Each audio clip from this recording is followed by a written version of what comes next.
Okay. Hi, everybody. Sharon here, and Bethany has returned. Yay, our astrologer in the house, and it's just amazing to have her here again.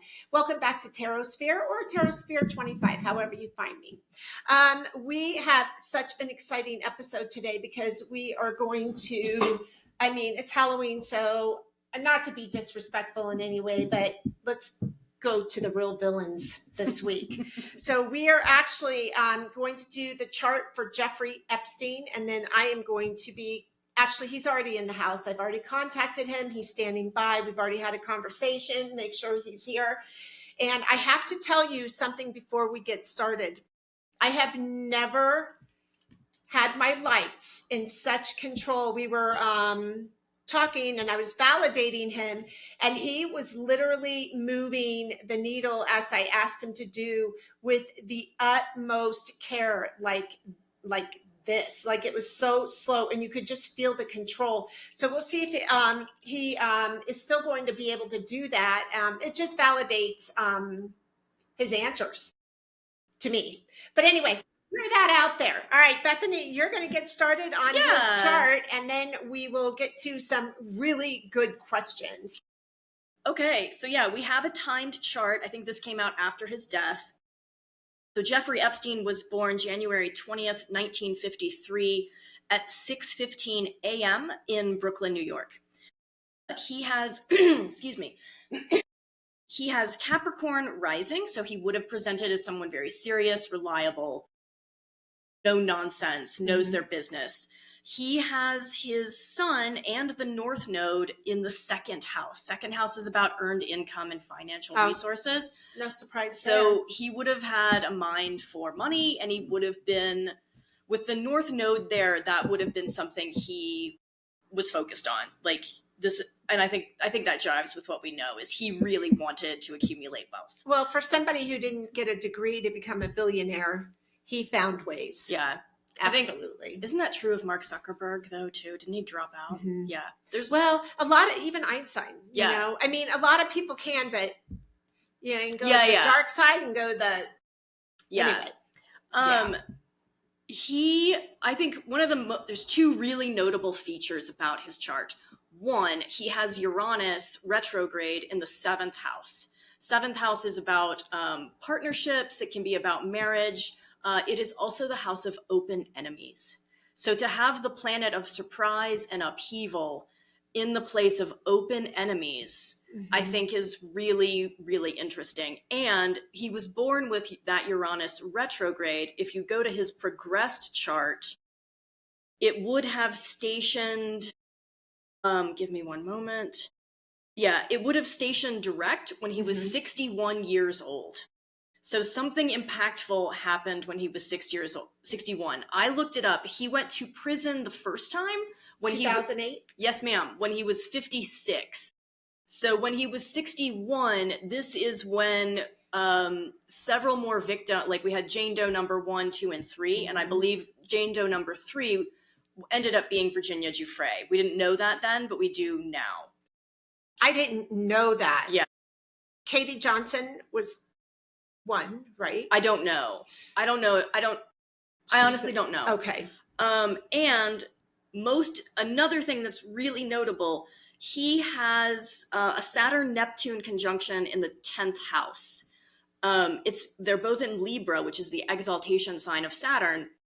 And this is interesting because it's like a 35-year cycle that we get Saturn-Neptune conjunction. So it's fairly rare, but we're going to have another one in February. So this guy's going to stay in the news for a little while. There's a thing in astrology. I agree with that completely. I don't think he's going away. Yeah. If you have an interest, a noteworthy aspect in your chart, and most of us do, when that aspect reappears in real life, it's something that activates in your chart. So for example, I have a Saturn-Mars conjunction in my chart, which happens about, I think, every 24, 25 months, something like that. Every time that happens, something happens in my life. So this is more rare and noteworthy. Yeah, he's going to be back in the, if he leaves the news, which I don't expect, he will definitely be back in the news February-ish. You know, my insights, when you have something. It's as big. Okay, this is very big, but it's not just big in one place. This reaches all over, right? Oh, yeah. So the way I see it is this is harder to contain. It's harder for it to get pushed in. I mean, it's just so big, and so many people, I think, he might have been the mastermind and the top dog. Yeah. But I do believe there were other, and we're going to get into that when I talk to him. Helping him control the situation and running this trafficking ring. This is so big. I just can't see that it would just go away. Yeah, I don't see that. So I've seen your questions. I also have a question whenever I'm ready. Yeah. So I'm ready to jump in if you want. Are you ready to jump in? Let's do it. I've got a lot of questions. Okay. You know, they go pretty fast. So let's just get on with this. And let me make sure he's still in the room. He said he would stand by. So I'm going to just move some things out of the way and bring my questions up closer to me. All righty. Well, that's fascinating. So does his chart show anything like about his demise? Does it show that it would be, I mean, I don't know astrology. Can astrology show like that you would have like a critical passing or like a violent passing or anything like that? Does it show things like that? The Uranus in the seventh house. I'm going to look up what time he died. I just have the date. It was July 6th? August 10th. Oh, let's see. I will try and find what time he died. He was. We don't know. He was found unresponsive at 6:30 a.m. Was that 2019? Yes, ma'am. Okay. Let's see. All right.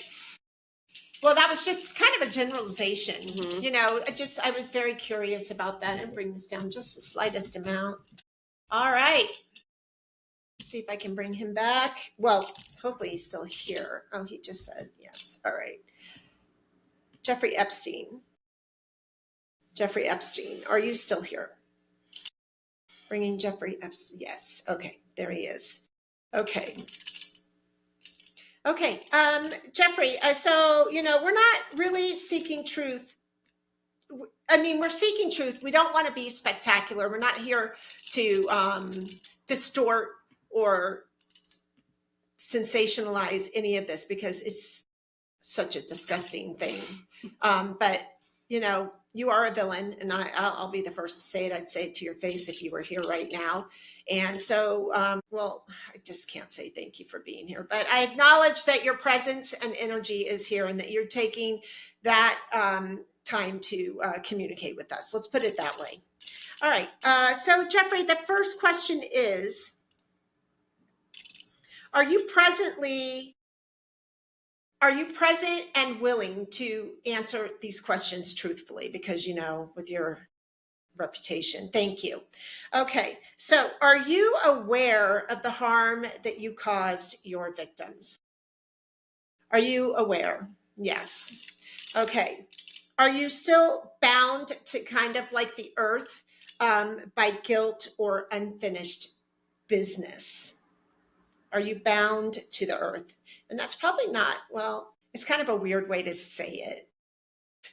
Let me rephrase that. Do you feel like you are still connected down here through the tragedy that you caused to so many people? He either doesn't like the question or he's not going to answer it. Were powerful individuals, wealthy, powerful, political, whatever, individuals aware of what you were doing, whether they were involved or not? Yes, absolutely. Did you have help from law enforcement or politicians to keep your trafficking ring going? Yes. Did you make your money, your big money? Was the ultimate goal the blackmail? Okay, did you make a lot of your money by blackmailing people in the ring? Yes. Okay. So, but you also made money in other ways? Yes. Okay. Did you Okay. Okay, so I would think as smart as you are, because you were really smart to have done what you did, and surround yourself with people who kept you hidden for so long. Were blackmail materials actually created and stored? Hold on, because I moved. Were blackmail materials actually created and stored? Like evidentiary, like, yes. Yes. Videos, drives, all that stuff. And did you have, I have a two-part question. Did you have an extensive protection shield for all your blackmail tools to stay hidden and protected so that they couldn't just be, yeah. And does Ghislaine Maxwell know the keys to opening your protocol for keeping all the evidentiary, the evidence protected and like safe? He's not going to talk about her. Okay. Were any were any documents destroyed? Were any documents destroyed? Yes. And when I say documents, I don't really see him as like paper. Do you see what I'm saying? Yeah, no, I think it would have been video, or it might have been flight manifests. Right. Well, also, but I think that they extracted, well, they not extracted, but they put it in other like much more progressive materials. I agree. I don't know. I think that they had something going on. I just felt him acknowledge that. Okay.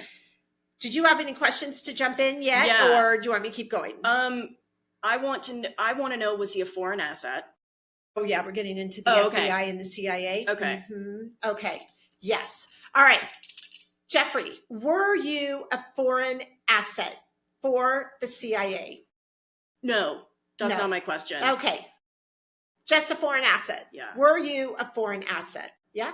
Okay. For Israel, I told or you Russia? he controls the needles very slowly. Yeah. It's like you can feel, yeah.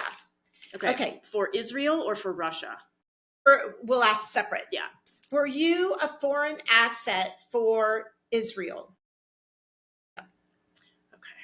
Were you a foreign asset for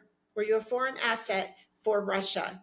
Yes. Since we're on this line, I'm going to just say it. Yeah. Were you an agent for the CIA? It'll be no, but I bet you when I say the FBI, it's going to be a yes, but let's see. Were you a secret agent for the FBI? He's not talking. Okay. Are you not answering that question on purpose? Yes. Okay. Okay. Were the hidden accounts or offshore funds that you had tied to your trafficking? Yes. Did your staff knowingly participate and assist in recruitment? Yes. Were minors trafficked under the guise of modeling and mentorship? Were minors trafficked under the guise of modeling and mentorship? Yes. Okay. So creepy. I really want to hear you say this. Were any of your victims silenced due to threats? Yep. All right, let's get to the first time you were arrested, when you were really good friends with 45, because I read all the research before, right when 45 was going to run for the first time, and I know all about it. Did you manipulate the legal system to secure your 2008 plea deal? Yes. Was the scope of your crimes intentionally minimalized in court proceedings? Jeffrey Epstein, was the scope of your crimes intentionally minimalized in court records? He's not answering. He wants to answer it, but he's not. He's thinking about it. boy, you'd think he'd come further in life where he's at now. Let's get to in 2009. Were you fearful for your life after your arrest? Oh, that was in July. So yeah, okay. Were you fearful for your life after your arrest in July 2019? Yeah. He's not really wanting to talk about this, but Okay. listen, I'll say that I appreciate it if you'll just freaking talk about it and be truthful. Were you threatened while you were in prison? Yes. Were you unalived by another person? Yes. Mm. Were you unalived in the prison? Were you unalived in the prison? Yes. Yeah. If so, do you know who unalived you? Yes. Well, do you know? Okay, let me put it another way. Do you know who ordered you to be unalived? Yes. Okay. Was there a cover up after your passing? Yes. Were files of evidence removed immediately after your passing? Not answering. Were your assets quietly transferred before your passing? Oh. So does that mean you had an inkling that you were going to be killed? Well, you said you were threatened in prison. Did you fear for your life when you were? He's sneaky. Did you fear for your life in jail when you were in prison in 2019? Yes. Okay. I know the answer to this, but let's see if he'll answer it. Are you aware that people are still protecting your image? Yes. Do you regret what you built with the trafficking ring? No. Ooh. Do you regret whom you harmed in your trafficking ring? Nope. Do the souls of your victims still surround you? Can exposure of all involved still happen? Yes. Okay, now I have to know. I'm not going to say the name, but I think it was used and I want to know. Please answer this question. Was Mar-a-Lago used in any sense to grow and continue your trafficking? Yeah. He thought about. The last question I have for you, and Bethany might have more now, but I want to know, do you feel Ghislaine Maxwell deserves to be in a minimal prison? No. Okay. That's what I've got. Okay. Yeah, okay. So I looked at the time of his death. At the time of his death, he has the North Node, that's a point of amplification and intensification. The transiting North Node is on his Uranus.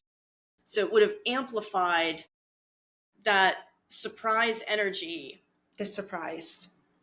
From probably open enemies. Well, and that's probably the only thing in his entire life that he could not control. Because he was a control freak. Yeah. Oh, yeah. And not being able to control that. Jeffrey Epstein, were you because you had such extensive control over every detail in your life, were you unsettled by thoughts that somebody might at some point catch up with your blackmailing or your secrets and unalive you? Was it unsettling? See the control he has? Mm-hmm. He even does it with the needles. Okay. Like he's doing this on purpose. I'm going to tell you because I'm hearing him right now. He's laughing his ass off. Ugh. What he does in life is he methodically thinks, not before, after, and during, but his thinking also, it's the control of every word that comes out of his mouth while he's thinking about what he's doing. It's like he had this double. He says, yeah. He's telling me I'm right. He had this talent to, at all times, have things planned out, communicate it, but then split second as the seconds went by, control everything. Yeah. Everything. Yeah. It's weird. Like off the scales weird. I'm good. I'm good too. I want to get rid of his energy now. But we are going to do that Okay. with a lot of things. Okay. Well, you came through, and I can only say, well, you came through. I'm not going to thank you for that, but you were here. So you can leave now completely 100%. Cast your villainism away from here, and I will make sure it is all gone. We can thank the audience. Let's thank the audience. Yeah. For those who tuned in, I know this is an extremely sensitive subject and it affects so many people and friends and family, and it's just a terrible thing. But anyway, that's what we've got today. So tune in for our next episode. We're working on 2 subjects. We're going to see what comes through. I'll give you a heads up. And I hope you guys all have a wonderful time. Don't forget to check out Bethany on her webpage at pollenandstardust.com, and you can book readings with her because she's so fantastic. And we'll see you Friday, probably live, for our 3rd part of our Halloween special, because we talked to some fascinating people the other night. We had gosh, who did we have? John Denver. Oh. We had Jimi Hendrix. We had God, who else? I don't know. It was Sinead O'Connor, and who's that incredible baseball player? I forget.